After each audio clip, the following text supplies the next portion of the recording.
Welcome back to another episode of Around the 412. I'm Tyler, and with me, as always, is my co-host Smitty. Be sure to give us a follow on TikTok, Instagram, Twitter, you know it, and go subscribe to us on YouTube as well. Also, we got that GoFundMe for Isla Keen as well. I saw Smitty post the pictures of the fire trucks. So that was pretty dope.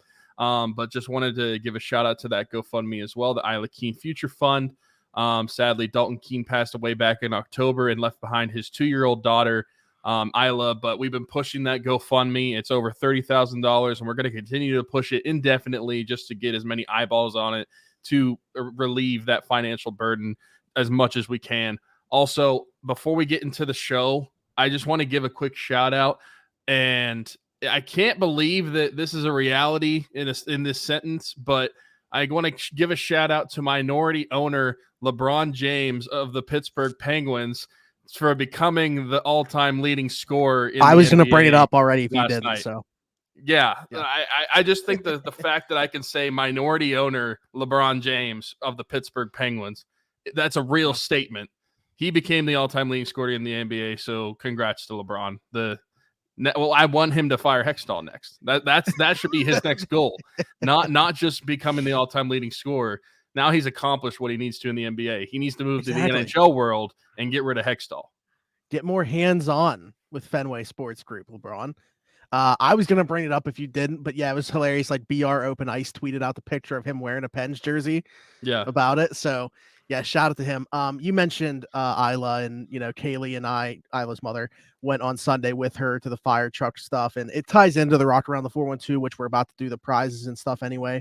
But that was just a really cool day. We showed up. We didn't know what to expect. Like when I asked my uncle if he could put it together, wasn't sure. Like I just thought maybe they were going to have like a couple trucks there from Center Township's fire department. He had 4 different departments bring every truck that they did or they had there. So it was like multiple departments. There was probably like 30 different fire men and women there. And she was kind of overwhelmed at first, honestly. Really, it took until and they even brought like, snacks, and they gave her a fire truck gift, like a little toy and then a coloring book and stuff. But it took until she was offered some juice and cookies to really start to warm up. And then we didn't know this was happening either.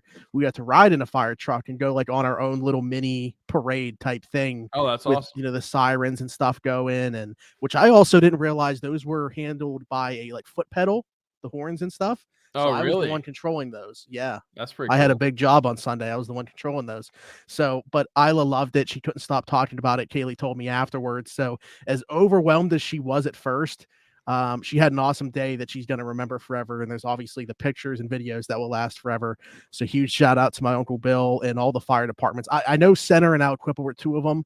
He told me that there was 3 or 4 different ones there. So I'm not sure. Maybe Hopewell was part of it too. But my uncle was the fire chief for Center and Aliquippa. So I figured those 2 would be there, but didn't know the number of trucks or people that would be there. But they just made her feel really special. And yeah, it was an awesome day. The way that it ties into what we're going to be doing, obviously rocking around the 412, Isla, with that tragic loss of her father, was supposed to be one of the children that we gave Christmas to.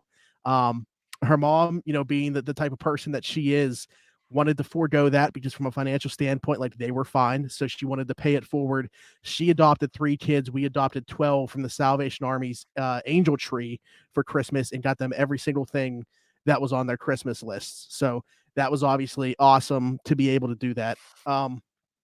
This rocking around the 412 year, for this reason, because of losing Dalton and Isla and Kaylee's involvement in this, it felt a little even more special than other years for me, for that reason. So again, one last big thank you to everybody that donated. Here we are sitting in February, and we're just now getting around to doing the prizes.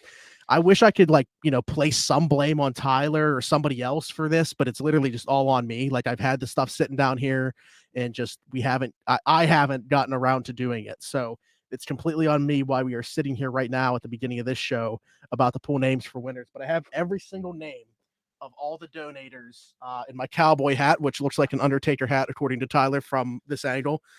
So every single name of the donators is in here. There's a good amount of names in here too, which I'm very happy about. That just goes to show how many people rally around this cause every single year. So again, thank you so much if you're one of the people whose name is sitting in this hat right now.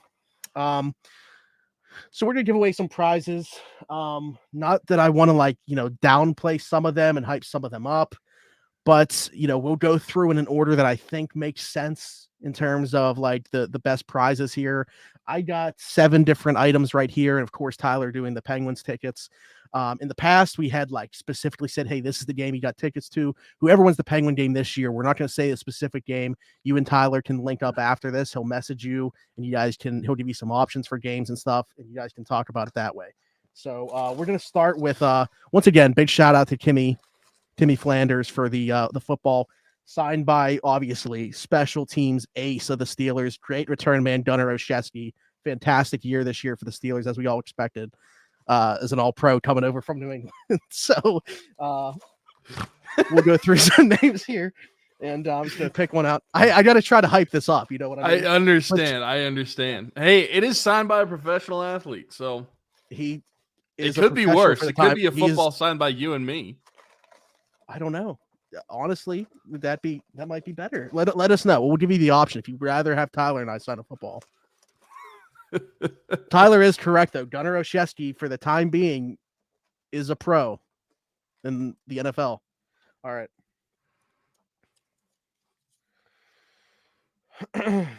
This was actually, I hope I can find this person on social media, and also you guys are not going to see these names, but Jared Lineker was one of the first 5 people to donate this year. So I remember seeing that name when I was going through. Literally, as you guys are seeing, I have to go through on GoFundMe and my Venmo, my Cash App, and my PayPal to get everybody's name, write it on pieces of paper, cut them up, and then fold them to put in this. Like it's very taxing, honestly. My hand's been cramping up all day. So congratulations to Jared. You are getting a football signed by somebody. It could be us. It could be Gunnar Olszewski. You let us know what you want. No, it's literally, it's signed by Gunnar right now. So, like, if you want it signed by us, we'd have to sign it in addition to, which that would be interesting too, with Tyler being in Oklahoma. But this baseball, oddly enough, and we didn't get this, is signed by our boy Travis Swaggerty of the Pittsburgh Pirates. Friend of the show. He's got merch. I've played Call of Duty with him in the past. Great dude. This baseball was sent to us by somebody else, though, to give away. I didn't get it. So shout out to Travis for sign. I keep forgetting about it, too. Like, I got to let him know, like, yo, I got a baseball signed by you in my possession right now, even though you have no clue about this. But all right, Travis Swaggerty signed baseball. This would be funny if like Sarge, his name is in here because he donated, obviously. It'd be funny if like he wins it. I'm going to find it funny if my father-in-law wins anything because we're going to have to redraw. He's in here. So are your parents. Yeah, if they win anything, we're going to redraw. All right. I guess I have to say the same for my family then. Because, I'll just be honest. The reality of it is if my parents won something, it would turn into mine. So Andrew Emblem, and I hope I'm pronouncing his last name correctly, but you've probably seen him. His name's like Pens8771. Yeah. On Twitter. He's very interactive on Twitter. He's supported us a ton. I think this year he donated 3 separate times. So yeah, he was very supportive in the mission this year. So I'm glad he won something. I'm not sure that he's a huge baseball guy necessarily. So it would have been a lot cooler if he won like one of the Pens jerseys, not Brian Dumoulin's, or the Pens tickets. But he won something. So, and I know, people that are donating to this, I know most of the people personally. No one cares about winning the prize. Like, it's a nice bonus if you do, but that's not why they're donating. So, all right, let's just get it out of the way. We got a Brian Dumoulin jersey as well. Maybe if you want, maybe you run into him and see if he can sign it. Like, hey, was really good until 2019 or something like that. Maybe you can inscribe it. That'd be like Pete Rose. Did you know that Pete Rose will basically inscribe anything you want on a baseball? No, but you know what's a shame? Like, first off, Brian Dumoulin, he was my favorite player on those cup runs. And it's so hard to watch him now because of what he used to be as a player. He was always so underrated. And I just wish that I could remember those times and they would have moved on sooner, because now like this is leaving such a bad taste in my mouth. But, shout out to Brian Dumoulin. I love Pens jerseys, obviously, but like the white ones look so different in person too. So I'm a huge fan of the jersey itself. But yeah, Brian Dumoulin. Would you feel worse right now about winning a Brian Dumoulin jersey or a Jeff Carter jersey?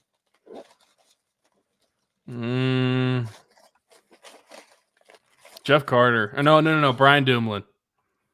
Because Jeff Carter's under contract for another year. That's true. I'm thinking, though, you have at least like the track record with Dumoulin in a Penguins jersey. You know, like he accomplished some things. Yeah, I guess when in that specific jersey, yeah. Oh, what? Alex Stumpf. Alex Stumpf. Oh, you know, it's funny. Those two prizes should have switched, like the baseball and based off what people know them for. Yeah. Alex Stumpf literally covers the Pirates, and he's been pitching in on the Steelers, and he wins a Penguins jersey of Brian Dumoulin. You know, it's come full circle. You know what? I would consider Alex Stumpf the Brian Dumoulin of the Pirates beat. So it kind of is fitting.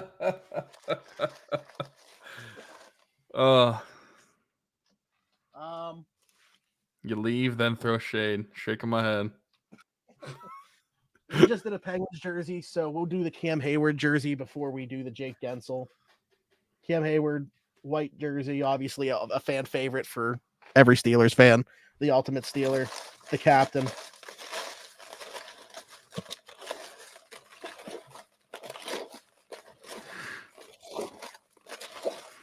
This makes for a really good podcast. You mixing the bowl. Especially like when I'm not announcing anything. Yeah.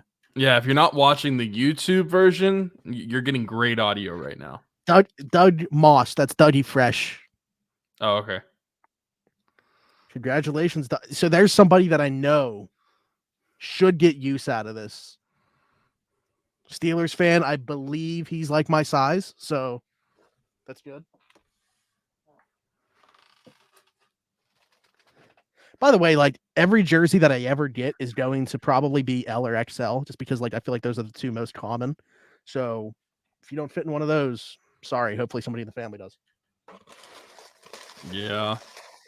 Anybody my size isn't getting anything.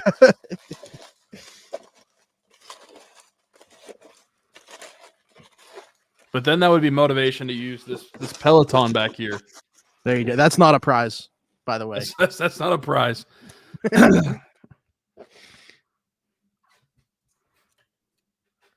That's my wife. Well, we're redrawing. We're doing our first redraw. Why? Allie Smith. Yeah. Sorry, Al. You don't want that anyway. Is her last name Allie still? Or is it Smith? Oh, that's a good point. It should say Allie Thurman. Yeah, you're right. I'm just her used first to. Name is still well, you know Allie, what? Yeah. It said in the donation thing, Allie Smith on GoFundMe at the time. Okay. So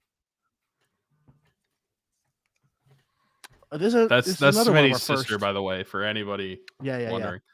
This was another one of our first donators, Jessica Olama. Again, if that's not the way the last name is pronounced, I very much apologize. Well, that just sounds like me playing Fortnite. Oh, llama. Exactly. Jake Gensel jersey coming your way, Jessica. I will. I'll reach out. Hopefully, I can find these people on social media. By the way, most people you would think would follow us on like Twitter. That should be the best way to find. We should tell people when they donate. If you're donating from the social media link, like if you donate from clicking on Twitter or something, or on Instagram or wherever you find it, you should just post your @ and not your actual name. Oh yeah, like in the GoFundMe. Yeah. All right, and then next, courtesy of MVP Authentics, we got 2 Izzy Abanikanda, soon to be drafted in the NFL draft, autographed jerseys. So we got obviously the white. It comes with the JSA certification for that bad boy too. We'll do the white one first.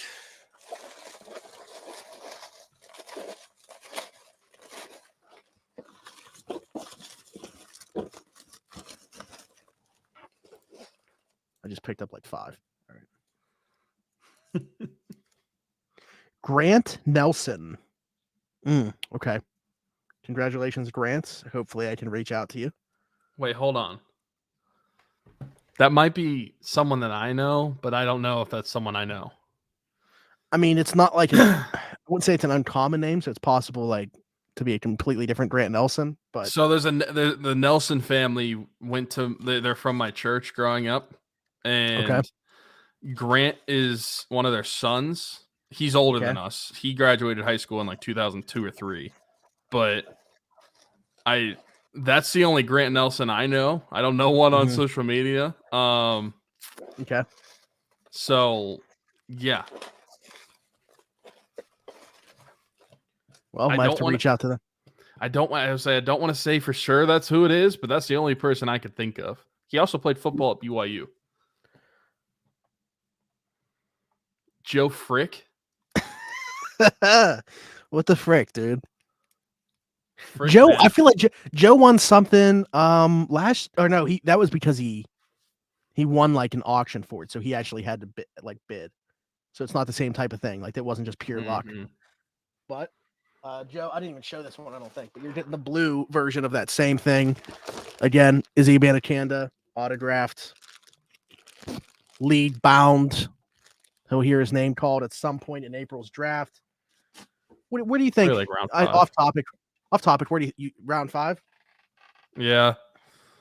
I mean, running back is just so.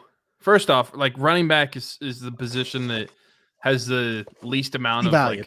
I feel value for pick. So I think for how many running backs are going to be in this draft, probably I'd say ceiling round 4, but probably round 5. Yeah, I think he goes round 4. That's what I've been saying. All right. And then finally, this is for the Pens tickets. Ryan Hubert. Again. Do you know who that is? Nope. All right. Nope. Well, hopefully we can reach out to you. So after recording this, I will go through, try to find these people. If you're watching or listening, you can obviously reach out to us and make it way more easy on us. A couple of these people we obviously know without having to do that. But, that's kind of one of the, I guess, challenges of this all is when people win and you're not sure exactly who they are. Some people, luckily for us, even if people donate anonymously, it still shows me the name. So everybody's name is in here. But, then the challenge becomes, all right, how do I get a hold of these people? So, but again, congratulations to everybody that won a prize. And thank you so much for being a part of this. A lot of repeat names every single year. So can't thank everybody enough for being involved in this. And Tyler and I talk about it all the time, but it literally is the most important thing that we do. It's our baby. The fact that we've now raised over $20,000 doing this in the 5 years that we've done it. Unbelievable. More than that, over 26,000. Oh, 20. I said 20,000. We reached that last year. Over 25. Is it over 26,000? I guess so, because we went over 6,000 this year. Yeah, you're right. What am I talking about? Why am I shorting us right now? I don't know. Yeah, but obviously, we love doing it. Kicks off in July every single year. So hey, only like 5 more months until next year gets rolling, or this year, I should say, gets rolling. It's February 8th, and we're talking about something we did for Christmas, which again is completely my fault, and I apologize. But great cause. Get involved if you haven't been already, and look forward to doing it for year 6. So, absolutely. Other than that, sorry about that 19 minutes in counting of prize picking, but it had to be done, and it had to be done publicly somehow. So now we can get into actual sports talk. Well, kinda. I guess it's going to be you and I talking about sports. So, okay. First things first that we got to talk about. I know you saw the clip. I've now posted it everywhere. We know that Steeler fans, we got some big names. We got Brett Michaels. We got Seth Meyers. We got Joe Manganiello. We got Snoop Dogg. We got around the 412. And now we got JJ Watt. Are you going to go to Steelers games this year? Are you going to start being a fan again? Absolutely. I'm a huge Steelers fan. Are you going to go back to being a Packers fan? No. Okay, good. No. Yeah, because Aaron Rodgers, you can't do that. No, just for you. Okay, I'm doing it for you. Yeah, and we got to focus all our energy on the Badgers. Yes, right. We are pouring a lot of energy Luke into the Badgers. Fickell building a monster. Looking forward to that. But no, Steelers, absolutely. I'm all in the Steelers. All in on the Steelers, says JJ Watt. So think about it. He doesn't play in the NFL anymore. and he said he's all in on the Steelers. Massive Steelers fan. How different is he than us? Well, don't answer. If you take out his Pro Football Reference page on the internet and you take away his bank account, then he's practically this. Oh, and if you take away his BMI, his wife, well, I have a wife. You have a wife. Half of us have a wife. The children, his probably body fat percentage. You take away practically everything about him besides that he is a human being. We're pretty much the same. Blonde. And we're rooting for the Steelers. Yeah, I mean, I can live with that. There's enough parallels, I think. The height, well, at least my height starts with a 6. Anyways, that was just so cool for me to see today. Like literally, I just came across that clip because I was watching. Pardon my take, but to know that like I could potentially see JJ Watt at Acrisure Stadium next season, like that's insane to think about. I feel like there's no way you don't. Yeah, I mean, maybe not you like personally, but like everybody, him being at the like personally seeing him in person, but like everybody at the game seeing him, like being at the stadium, for sure. I feel like he's going to be at least a couple. Well, of games. I've seen his parents there. So like I feel like at some point I am going to see him. I mean, if you haven't seen his parents, he's probably going to be TJ and Derek would probably feel bad. Yeah. And I'm, so the way I see it is I run into JJ, we talk about how similar we are, and then, he ends up the third host on this podcast. That could work. And then finally we can get TJ on. Absolutely. And I guess this is Derek. Yeah. This is all trending in the right direction. So do you nothing think but good news? The parents have favorites? And how do you think they rank the favorite? Because I think he goes by defensive player of the years. Because JJ has 3 defensive player of the year, TJ has 1, and Derek's a fullback. Mm-hmm. So I mean, automatically Derek is the least. Yeah, unfortunately. Sorry, Derek. Seems like a great guy. Great family. Great. Yeah. Although you know what, Derek is the only one that's. Derek and JJ have given the parents grandchildren. TJ's got to work on it. But it's 2-1 in favor of Derek. That's true. In a football sense, Derek is the least favorite. In a life sense, Derek is probably the favorite. And if you have 1, you basically have 0. So Derek has given them the most grandchildren by far. Yeah, Derek's got to add up TJ right now. If you add up TJ and JJ's kids, it's only half of what Derek has given them. Yeah, that's true. In the football world, it's definitely JJ and Derek's last. But in the world of life, I mean, Derek is number 1 by far, and TJ is not even a child anymore until they give him a grandchild. TJ's the best active player. That's true. So football history, it's JJ. For career, it's JJ. Currently, it's TJ. And life, it's Derek. So they have a favorite for each one. Yeah. Exactly. It depends on the day, depends on the hour, what they're rooting for, what they're doing at that time, which one the favorite child is. Yeah. I mean, I don't know how all this turns out, but all I know is at some point, like I'm expecting JJ Watt to be on the show now after hearing him. You expect him to be sitting in section 145 or whatever. 105. 105. Yeah. 145 is on the opposite. I mean, hey, listen, JJ. I mean, I'll put it out there now. The offer will stand for as long as you want it to, even post. Even if people claim tickets, it stands. If JJ says he's going to go, sorry, whoever you are, you're not going anymore.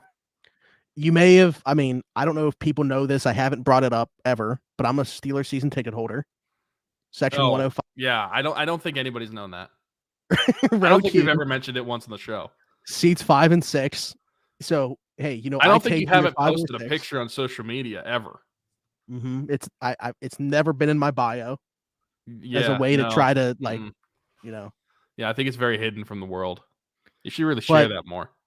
But JJ, for the first time, I will let people know that I do have season tickets for the Steelers, and if you want to come to a game with me, Maybe we take some photos.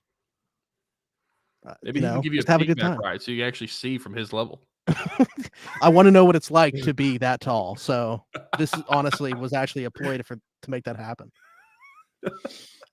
But all jokes aside, it would be awesome to see JJ Watts in Pittsburgh next year. Just not exactly the way people were envisioning when we were starting the campaign for JJ Watt to be part of Steelers Nation. But this is probably even better, to be completely honest. Yeah, depending on how you look at it. Yeah. Not some actual football related stuff here. Brian Flores hired by the Vikings to be the defensive coordinator. We've been talking about it for weeks. Like, it was always going to be a short-term thing with Brian Flores here. Unfortunately, it's only for one season. I think that, we were kind of holding on for a little bit of hope that he wouldn't get a head coaching job. And, but I wanted him to, obviously. Like, I hope the best for Brian Flores. Didn't think that the situation in Miami should have cost him his job or anything like that. So, like, from a personal standpoint, great for him getting back into an elevated role from what he was in. Selfishly, would have loved to have seen him here for another season. But I think he's going to do wonders for that Minnesota defense. And you look at that Minnesota team, everything that they needed was there offensively last year. The defense was horrible. If Brian Flores can go in there and have that defense looking the way that it did in Miami during Flores' time, and some of the stuff that he had his hand in here, it's hard to gauge exactly how much of a role he was playing here. But, Minnesota could be cooking with something there. And that NFC North, I mean, to me, very much wide open. Like, between Minnesota and Detroit, I actually think like Green Bay is probably third fiddle at this point, especially if they end up, not having Aaron Rodgers back in 2023. Yeah, I think first off, this is a year too late. He should have had at least a defensive coordinator spot last year. Somehow the Steelers lucked out to get him as a linebackers coach because no one seemed to really want to test those waters as a defensive coordinator with him last year. They didn't want to touch him with the stuff with the NFL. Yeah, like, he basically had to wait a year. It was just so stupid. But anyway, I mean, this year, yeah, personally, it's great for him. Happy for him that he gets this opportunity. But as a Steelers fan, it really sucks, especially because what we've talked about the last couple of weeks is like, all right, Devin Bush is going to be gone. Miles Jack could be gone. You have Spillane probably coming back, but the linebacker room is going to be pretty bare. It would have been nice to have Flores around to be able to help rebuild that linebacker room to what we're used to seeing with Steelers defenses. But, another guy can help do that, but good for him. He deserved it. He shouldn't have had that situation in Miami. The fact that he was able to come to the Steelers for a year was amazing. And I think he's going to do great in Minnesota. That's a good point, is, with the amount of inconsistency that we expect to see from this past year to next season, inside with that inside linebackers room, he could have been that one consistent. But, like we said, the time was always going to be Robert short. Spillane is going to be that one consistent. The best linebacker on the team. We've talked about it. I've seen some people throwing out like an extension might be the best route. I still feel like Miles Jack, despite that large number, is going to be a Steeler next year. I guess an extension could make sense, but I think no matter which way you come about it, whether you extend him or you just bite it and you pay him the $12.5 million or whatever it's going to be, I think you need to, because I don't know where the other body is going to come from as a linebacker. You can draft one high, like in the second, third round. I don't expect one in round one, but who knows? But I just don't think that you're going to have enough bodies to be able to fill it without keeping more than just Spillane around.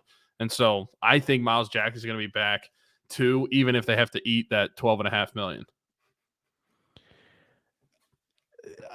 Jake Shavink, who you guys might know, he does some mock draft stuff with us. He's been on the show in the past for that reason. We obviously have, cross platforms, and we were on there for night 2 of the draft in a couple of different years. He did a mock draft recently, and he had the Steelers taking the first linebacker off the board, Drew Sanders from Arkansas, who's a name that I brought up because of, I think that he is like today's linebacker. He has really good size, 6'5". He can go sideline to sideline. You can use him in blitz packages. He can kind of do everything. I really like Drew Sanders. That seems Did he have like that at 17 or 32? At 17. And Daniel Jeremiah has said that he thinks Drew Sanders goes in the top 20. He actually did. He had a mock where he went 8th overall, I think. Yeah. I don't know. I mean, it's tough because they have needs at other positions too. And the value might be better with somebody else at 17. Like linebacker could be the case, but I could see value being better with one of the corner positions or a tackle position than it is at linebacker. Now 32 linebacker to me is completely in game, but 17 that just seems a little too rich to me. Yeah. I agree. I thought it was interesting when I saw Jake do that, and I've also seen, like I said, Daniel Jeremiah put him in that 10 to 20 range as well. So I think that he does go first round. So I think if he's really a guy that the Steelers like and are coveting, they would have to take him at 17 to get him. Yeah. But anyways, we started out talking about Flores, and of course somehow got to the NFL draft because that's kind of on everybody's mind with it being, Super Bowl week, post Senior Bowl, post Shrine Bowl, and that's kind of just the time of year that we're in, especially when you're not one of the two teams playing. But I am really excited to see what Brian Flores is going to do back in that role. Obviously leaves a void for the Steelers, but I thought it was interesting too. And Alan Saunders has kind of been talking about this as well. Like, Brian Flores, it's kind of unknown to everybody exactly what he had his hand in. But when you hear Kenny Pickett talk about, like, he wanted to give Flores so much credit for him becoming like so much better in those 2-minute situations that we saw Kenny start to thrive in down the stretch, he credited Brian Flores for that. So he was kind of all over the place in terms of where he was, helping guys out on the football team. So when you talk about replacing Brian Flores, like, they're going to bring in, I think, another linebackers coach, obviously. But if you're just looking for an assistant to add to the staff, and we've mentioned one name already. Now, could he not get another job and fall into this role? We don't know. But Byron Leftwich, as a guy that can kind of help out both sides, like, I think he was kind of already being groomed as a hot candidate as an offensive coordinator to take over a head coaching job. I don't think he's completely, like, helpless in terms of the defensive side of the football. Like, I think he could still have input there as well. And he, to me, would be a guy that, say he doesn't land another OC job, say he doesn't, like there's not a quarterback coach job out there or something, somehow, some way. We've talked about it before. I don't want him to be the OC. I definitely think there is a role for him that I would love to see him added to the staff in some way. That would be interesting if, I mean, there's no way it'd be linebackers coach, right? Like, he could be something on the staff, but yeah. Okay. Yeah. Okay. He would just have a different role in the staff, but could just oversee a lot of different things. And I mean, as a former quarterback, even though you didn't play defense, you read defenses all the time. So you kind of know what to expect. Mm-hmm. Exactly. So I don't think that you need to necessarily replace everything Brian Flores was doing for the team with a defensive mind. That's short and simple. That's what I was saying. Yeah. Okay. And then lastly, not Steelers related at all, Super Bowl picks. Lastly, for football. Sorry, we still got to talk about hockey, obviously. Super Bowl picks. There was something else on the notes that I wanted to bring up before we got to the Super Bowl picks, because I think in the notes you said how far away or what is the gap, or what they close the gap. Yeah, I guess we could do that first. So basically, what I wanted to see who you picked and then go based off that. Okay, yeah, we can do that. All right. This is who I want to win or who I think is going to win. Who you think? This is who you think is going to win. I'll say Kansas City. Ooh, okay. What makes you think that? I think Patrick Mahomes' ankle is going to be healthier than it was 2 weeks ago, and I think that'll be the main difference. Fantastic in that game, yeah. Because with one leg, he was great, and I think that with his ankle getting healthier, now I don't think it'll be 100%. I mean, I've had a high ankle sprain; those things linger for several weeks. But as long as he is more than, like, if he's like 70%, I think he can be mobile enough to be able to kind of run the offense the way that he would closer to normally do. And if that's the case, I think that the Kansas City will come out on top. And a lot of that probably has to do with I value the experience that Kansas City has had in losses and winning the Super Bowl, like in losses in the playoffs and winning the Super Bowl, this Eagles team is kind of on like I want to call it a Cinderella run because they were the 1 seed, but they don't have that same experience overall. There's some guys that were there on that Super Bowl team from a few years ago, but overall, this is a really young Eagles team that has kind of like peaked and at this all at the same time. And so they're playing really well, but I think the value that the Chiefs in general have, Patrick Mahomes' experience, Andy Reid's experience, is going to help them a lot in the Super Bowl. Just to show you how much turnover there is in the NFL, it wasn't that long ago that the Eagles won the Super Bowl, and there's like 5 guys that were on that team still on the roster. Like, that's crazy to think about. There's so much going against the Chiefs that you almost want to pick them. Like 76% of the money coming in on betting sites is on the Eagles. Everybody's talking about the Eagles, and it almost feels the exact same way as the AFC Championship, where it was like Burrowhead. It's Cincinnati's time, and I picked Cincinnati in that game. Like, I'm not afraid to admit it. I thought that it was their time. I thought they had Kansas City's number, and even though I think that Mahomes is the best quarterback in the NFL, on that ankle, I did not expect him to have that type of performance, so shame on me. I'm doing it 2 times in a row, though, because this Philly team, I would pick them right now over anybody. I just think they're too good on both sides of the football in the trenches. They have built the perfect football team, basically. They have, once again, like we see the NFL in these waves transition, they have transitioned it back to a run-first lead right now, the way that they win. And obviously 70 sacks on the season, the way they're able to run the football. I think Mahomes is going to be running for his life, similarly to when they lost the Super Bowl to Tampa, where he was great, but he couldn't make up for that terrible offensive line. Kansas City's offensive line isn't that bad at this point, but the Eagles' defensive front is even better than that Tampa Bay front was. I think Mahomes is going to play fine, but I just think that, the Eagles control the clock. Kansas City's not able to put up enough points. I don't know. People are saying that this is going to be a high-scoring one. I actually tend to think it's going to be a little bit lower scoring than most people, because I think that Philly's going to be able to milk the clock so much with their run game. Yeah. Yeah, and from a personal standpoint, I have to root for Kansas City, not because of anything with the Eagles. It's just screw Philadelphia. I don't know that I care all that much, but if I had a preference, it's probably Kansas City. So I'm going to be wearing a Travis Kelce shirt. Yeah. There you go. Go Chiefs, I guess. But yeah, that's the thing. It has nothing to do with the Eagles themselves. I don't care about the Eagles. Like, they don't bother me. It's a similar situation. Flyers fans will be winning a Super Bowl. Yeah, that's the thing. It's a similar situation with the Phillies too. Like, I don't care about the Phillies, but it's the Flyers fans, and it's just the city of Philadelphia as a whole. Yeah. No, that place doesn't deserve to be happy ever. So I am never going to cheer for a Philadelphia team. So we watch these entire playoffs play out, and you see the two teams that are left standing. Again, Philly's dominance in the trenches on both sides. They can run the football so well, but they got weapons on the outside too. One of the best duos in A.J. Brown and Devontae Smith. On the defensive side, 70 sacks to lead the league.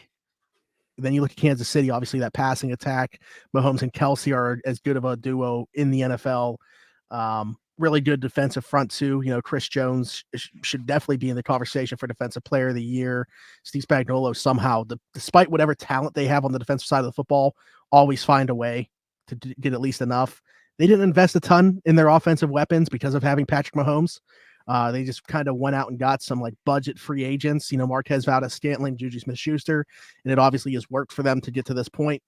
You look at these two teams, how they're built and the success that they've had this season, getting here to the Super Bowl. And then you look at some of the teams, obviously, that were runners up. San Francisco, if they have a healthy quarterback, who knows? Maybe it would be them over Philadelphia.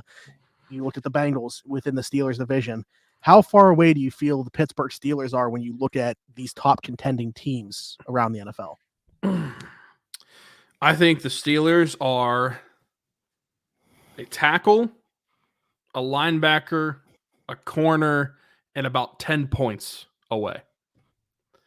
I think they need to get a tackle and improve the offensive line. I think they need to get a sure linebacker that you can rely on. Not anything that we saw from Devin Bush the past 2 years. You need to get a lockdown linebacker. You also need to get a lockdown corner. That's why I think this is such an important position potentially at pick 17 in this year's draft. And then I think you're about 10 points away. The Steelers are currently in 2022 averaged 18.1 points per game. And it seems like every one of these playoff games outside of that Kansas City and Cincinnati game, the winner is scoring 27 plus. I feel like you need to be able to score 27 plus at a whim in order to have a chance in these games, because I don't think the defense is a problem. I think there's position groups or just single positions within those position groups that need changed or need improved. But I think the defense, as long as that defense is healthy, as long as TJ Watt and Minka are healthy, Cam Hayward, I think that defense is fine as it is. The offense in general, I think that, granted, it is a young offense. I think they need to get another tackle and improve on the offensive line. But I think they are about 10 points away from being seriously competitive in these playoffs, because if you run into a Buffalo, a Kansas City, a Cincinnati, a Jacksonville, all these teams, they can score 27 plus at a whim, and the Steelers have shown that they can't. So until you get to that point where you can consistently score 3 to 4 touchdowns a game plus a couple field goals, I'm not going to trust the Steelers in the postseason. Yeah. I think that there's different ways to build teams, as we're seeing, even with these two teams. Like, they've scored the exact same amount of points this season, but they've done it in very different ways, and the rosters are very different. Because of what the Steelers, I feel like, pretty clearly want to do with the way that they've invested their picks. Now, I think it's about Andy Weidl's influence in building within the trenches. If you're going to spend a first-round pick on a running back, your offense's identity better be to run the football. So they got to try to win in the same way that the Philadelphia Eagles are winning, in my opinion. They got to win within the trenches. Now, you talked about the defensive line. You look at the sack numbers, especially, once they got TJ back and what TJ Watt brings to the team. And it looks good right now. But the problem is Cam's getting up there in age. And, between Watt and Highsmith, assuming Highsmith is here for the long haul too, because you're going to have to give him a new contract. What do they have there going forward? I think that, again, like, we really liked the DeMarvin Leal pick. It's a shame he got hurt this year. Would have loved to have seen, like, he showed some splash when he was on the field this year. Would have loved to have seen how much more splash he could have provided if that injury didn't happen. But, Andy Weidl's influence to me within that front office, and Omar Khan kind of leaning on him because of the way that they've built that team in Philly, he had a huge part in what that Super Bowl roster, was it a Super Bowl winning roster? Yet to be seen, but this roster that's gotten to the Super Bowl looks like. So that is the team, if you're looking at the two teams that are playing in the Super Bowl, that I feel like the Steelers need to go towards because of what they currently have on the roster. They need to try to be the next Philadelphia Eagles. Okay. That makes sense. I mean, they did rebuild in that way, and I think that, honestly, the Steelers, if they were smart and they made the right decisions, I think you can get there in like 2 off seasons. The problem is you need look to how fast the Eagles rebuilt. Yeah, and that's the thing. You need to hit on everything, and the Eagles happened to hit on everything. Like, who knew? You got to be aggressive in the trade market. Despite what Jalen Hurts looked like out of college, everybody was saying, like, he's not going to be that great of a quarterback. He's not going to be a starting quarterback in this league because he can't throw the ball. Look at what he's doing now. I think that, and that's the thing. 2 off seasons, that'll be year 3 for Kenny Pickett. So I think that if they're smart and they can hit on everything, it'll take just that long to get them there, but they need to hit on things. The Steelers have had a history the past several years of not hitting on certain players, and that's kind of bit them. Well, it's not just, the draft. They look at what the Eagles have done in free agency and the trade market too. Trading for A.J. Brown, obviously huge draft day trade last year. The trade for Chauncey Gardner-Johnson, signing Hassan Reddick. Hargrave. Javon Hargrave was a couple seasons ago, but Hassan Reddick might be one of the best free agent signings like in recent history, and I don't think that that's even like that outlandish to say with the season he just put together. What else have they done with? James Bradbury, great free agent signing after a division rival let him go. Darius Slay was recent too. Like, they've been aggressive in the way that they've rebuilt this team. And they realize what their window is. Obviously, they have the perfect blend right now of young talent to go along with, the Fletcher Coxes, the Jason Kelce's, the Brandon Grahams that they currently have on that roster, Lane Johnson trying to win one last time. So perfect combination of a team. Cam Hayward can be that Fletcher Cox for the Steelers here in the next couple seasons. Mm-hmm. So we are differing. One of us will be right. Chiefs or Eagles. Let us know in the comments who you got this upcoming week. And next time we talk to you guys, we'll be able to talk about the winner of that. So we will transition now, talk about the Pens. Obviously, only one game to talk about coming back from break here. Maybe the most improbable win, and it's tough to, they were only down 1-0 for a majority of this game. Somehow. The first 40 plus minutes of this game, lifeless. I mean, not creating a single thing offensively. Casey DeSmith, we have absolutely crapped on him week in and week out on this podcast, deserves a ton of praise. I am not above doing that. Listen, if I have to eat crow every once in a while because the guy stands on his head, so be it. We've seen this from Casey DeSmith before. We know it's in there. It just doesn't happen with any type of consistency. Great performance from Casey DeSmith in this game. He's the reason that it even gets to overtime. But the Penguins defeating the Avs as of the time of recording this last night. Are you in agreement? Like, is that one of the most improbable Penguins? Because I was just sitting there like, this is a loss for 40 plus minutes, and then they steal 2 points. Yeah, no, after the first period, before even seeing the second period, you're down 1-0 to the Avalanche, and you looked the way that you looked. I thought that they were just dead. There was not much effort there. And even the continuation of that into the second period, it just seemed pretty lifeless, and Casey DeSmith was the only reason that they were still in the game. They just like flipped the script right on its head. And the third period, I thought it was the complete opposite. I mean, sure, the Colorado Avalanche had some chances in the third period as well, but the Penguins just came out buzzing, and it was all Pittsburgh the entire third period.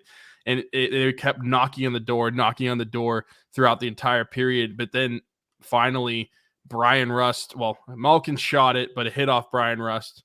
So it's technically a Rust goal, but I mean, Malkin is able to get that bank in off of Rust, and they tie the game with 8 minutes left, 5 minutes left, something like that. It wasn't that long about the time. And then they're trying to get that go-ahead goal. And it was an exciting finish and complete, utter opposite. I want to know what happened in the locker room between periods 2 and 3, because what changed?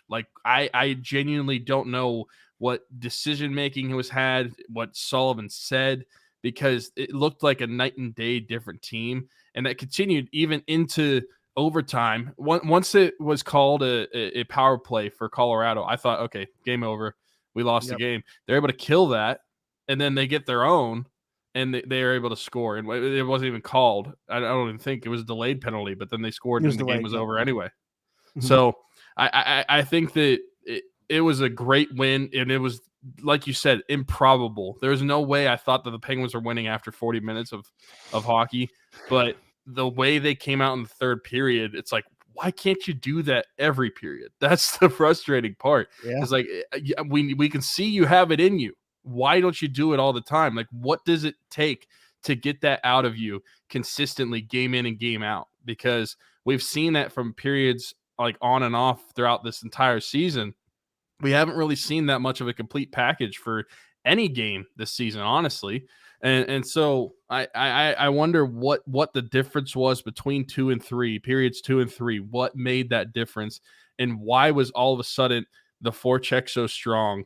They were able to complete passes and be smart with the puck in the neutral zone and moving into the offensive zone. They were smart in their own end. It was a complete night and day difference, and I want to know the difference, what it made. But this was an amazing win. Then against the defending champs, Sid was hanging out with Nathan McKinnon and Cale Makar all week anyway, and to be able to do that on Tuesday night, it was a great win. And you could tell it meant a lot for the Penguins to win that game. Letang, when he scored the overtime winner, he jumped as if he had won a playoff overtime winner. The building erupted. It was really fun to watch.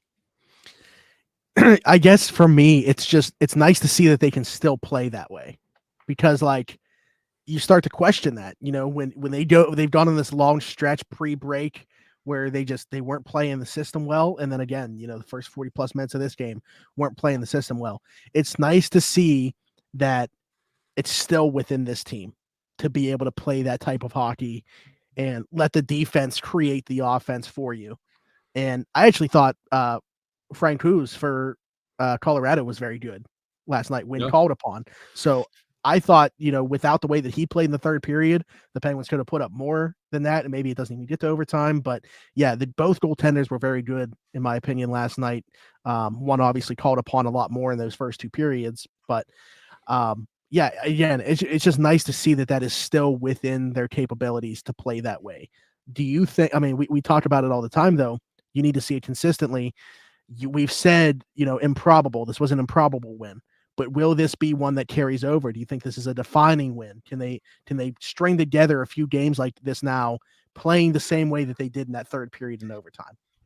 Man, it's going to be such a boring answer, but all I'm going to say is I hope so, because we said basically the same thing after that Florida game. Yeah. Whenever they won in overtime then. So I hope so. I'm tired of getting burned by saying I think it is, because they could very well this weekend come out and lose 2 in a row to Anaheim and LA. So I really, really hope so, because like we talked about during the break, for the NHL season, we need to see that consistency, because we're starting to question whether, like, are we going to get into a playoff spot, because we're kind of teetering on that edge a little too much for my liking.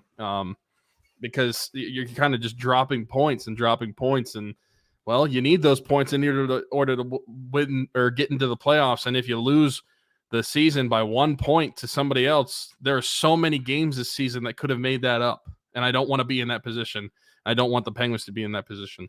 So I'll just say I hope so. It's a very safe answer, but I don't know if I can answer it any differently. Do you feel any differently? By the way, what a sigh of relief in terms of Ron Hextall, when it came out that he was having a press conference, like randomly that nobody talked about. In the day prior, we had called up Dustin Tokarski on an emergency basis. I thought we were about to hear that Tristan Jarry's season was over with whatever the injury was. But then a nice sigh of relief that he's on the ice, skating with Ty Hennes day to day at this point. We'll see when he gets back, but that's obviously going to be a huge boost to get him back in net too, and you just hope that this is it. Like, once he gets past this injury, comes back, is 100% healthy, and can just, ride that out the rest of the season. Where was I going with that? Oh, got a couple players back in last night's game in the form of Josh Archibald and Kasperi Kapanen. I thought both those guys actually, like, even within those first 40 minutes where the team wasn't doing a lot, looked, at least like they were providing what they normally do. Like, Kasperi created some opportunities with his speed. Obviously, there's just like no finish to his game. I don't even know how many shots he actually had on net, but he was flying around the ice at points too. And then Josh Archibald just throwing his body around, which for, a relatively small guy, he's definitely a willing checker. And the way that he gets into those dirty areas, he's not afraid to play physical. We had talked about, for some reason, this team actually was missing him, which we couldn't imagine saying at the beginning of the year. But did you feel like any, those guys coming back maybe played a role in the way that the Penguins were able to play in that third period in overtime? Yeah, I mean, I think that, honestly, and we joked about it, but Josh Archibald, I feel like, gave a little more life to that bottom six, the line that he was on. For whatever reason, he's important to this for whatever reason. I said Josh Archibald came back, so now the Penguins can actually start winning again. And then Kasperi Kapanen, I mean, he brings a lot of energy. He just doesn't really have a lot going on in the scoring department. He had 3 shots on goal, by the way. But also, did you know Gensel had 10 shots on goal last night? No. Wow. How many of those were in the third period? I don't know. I'm just looking at shots on goal, like in the category for the entire team. And sure it wasn't Nathan McKinnon? And I'm just seeing like 5, 4, 2, 2, and then I just see a double-digit 10, and I'm like, holy cow. Wow. But yeah, I mean, those guys are important. And we kind of talked about that, where coincidentally enough, getting guys like Ryan Poehling and Josh Archibald, those are guys that can probably provide more, or at least adequate to what you were getting already on that bottom six, because it was such a waste out there. Because there's been countless times where the bottom 6, whatever the line it is, will just go out, skate around in a circle a couple times, and then their shift is over and they come back to the bench. That's basically what they do. They don't really add any value to the team. And I think that Poehling and Archibald and, I mean, heck, even Kapanen at times, they bring value in not necessarily the scoring sense, but just getting more energy on their lines. And I think that kind of probably played into what we saw in the third period and overtime too. Yeah, for sure. I mean, it's obviously nice to see as many healthy bodies back into the lineup as possible. I felt like they were a nice injection, and I'm very, very excited for the day that Tristan Jarry gets back in net too, because that is going to make up for, like, he is capable of having more performances like the one Casey DeSmith had last night than Casey DeSmith will be going forward. So Tristan's going to steal some for you that you probably shouldn't win. And last night, Casey was able to steal one. So that was obviously great to see. I don't have anything else. Nope. We get 3 games of late night hockey for the East Coasters. And I mean, even for me, I'm Central Time Zone now. I'm no longer Mountain, but still later than normal time. So that's what, like 8:30 like your time. So like if it starts at let's see, these next few games, 9:30, 9:30. Okay. Yeah. So 10:30 for all of my friends back in Pittsburgh. But some late night hockey, always fun. Yeah, 2 of them are on the weekend, so yeah, that's nice. Nice little back to back. Yeah, but we'll see. We'll see what happens, and if Tristan Jarry's not back to back Friday, Saturday, we could see Dustin Tokarski. So yeah, well, I think it's a great opportunity this weekend, because you're going against some not so great teams. I mean, the Kings are doing okay. They're currently in a playoff spot. But then when you look at the Sharks and the Ducks, you're looking at the bottom barrel of the Pacific and some of the bottom barrel of the Western Conference as a whole. So there's a good opportunity for the Penguins to carry over this Avalanche win into the next weekend. So, yeah. All right. Well, there you have it. This has been Around the 412. I'm Smitty. That's Tyler. Be sure to check out the link in our description of this to donate to the Isla Keen Fund. Share it if you can't donate. Get as many eyes on this thing as possible. We would greatly appreciate it. Subscribe to the channel. Leave us a like. Leave us a comment. Leave us a 5-star review if you're listening anywhere other than YouTube, and all that good stuff. Until next week, we'll talk to you then.